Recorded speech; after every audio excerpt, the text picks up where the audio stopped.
15 लाख रुपये देतो म्हणून पंतप्रधानांनी फसवले. 1500 रुपये देतो म्हणून राज्य सरकार फसवायला लागले आहे. राज्य प्रवक्ते संतोष पाटील, सांगली. सविस्तर वृत्त. 2014च्या देशातील लोकसभेच्या निवडणुकीच्या अगोदर माननीय नरेंद्र मोदी यांनी देशातील काळा पैसा जो स्विच बँकेमध्ये ठेवला आहे तो मी पंतप्रधान झाले की देशातील प्रत्येक नागरिकांच्या खात्यामध्ये 15 लाख रुपये जमा करतो या एकमेव आशावरती 2014च्या लोकसभा निवडणुका भाजपने जिंकल्या. 2014 पासून ते आजच्या तारखेपर्यंत देशातील प्रत्येक नागरिक हा 15 लाख रुपये 10 वर्षे होऊन गेली तरी सुद्धा 15 लाख रुपयेपैकी एकही रुपया देशातील कुठल्याही व्यक्तीच्या खात्यावरती आला नाही. आतापर्यंत देशातील नागरिक चाकत पक्षाप्रमाणे खात्यावर 15 लाख रुपये कधी येतात याची दररोज बँकेत जाऊन खाते चेक करत आहेत. अजूनपर्यंत तरी पैसे खात्यावर न आल्यामुळे देशातील नागरिकांना खूपच लज्जास्पद वाटत आहे.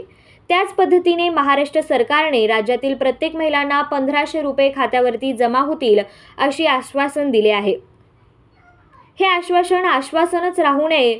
प्रत्यक्ष येणाऱ्या निवडणुकीत डोळ्यासमोर ठेवून राज्याची तिजोरी खाली करण्याचं व परत एकदा राज्यातील प्रत्येक व्यक्तीच्या नावावर 1,90,000 रुपये कर्जाचा बोजा प्रत्येकाच्या डोक्यावर ठेवायचं असा या सरकारने निर्णय घेतलेला दिसतो.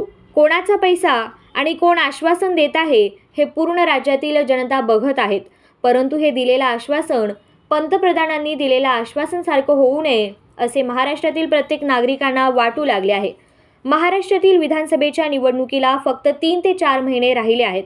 येणाऱ्या विधानसभेच्या निवडणुका जिंकण्यासाठी राज्यातील जनतेला गाजर दाखवण्याचं काम हे सरकार चुकीच्या घोषणा करून करीत आहे असे दिसत आहे. ही घोषणा अंमलात येईपर्यंत वेळ निघून जाणार आणि निवडणुकीनंतर ही घोषणा फसवीच ठरणार अशी शक्यता नाकारता येत नाही अशी माहिती मराठा स्वराज्य संघाचे राज्य प्रवक्ते माननीय संतोष पाटील यांनी घेतलेल्या पत्रकार बैठकीमध्ये माहिती दिली. हे बातमी संकलन नोमेडिक ट्राइक्स एक्सप्रेस न्यूज पश्चिम महाराष्ट्र संपादक डॉक्टर श्रीकांत भोसले यांनी केले. नोमेडिक ट्राइक्स एक्सप्रेस न्यूज चॅनलला लाईक करा, शेअर करा आणि सबस्क्राईब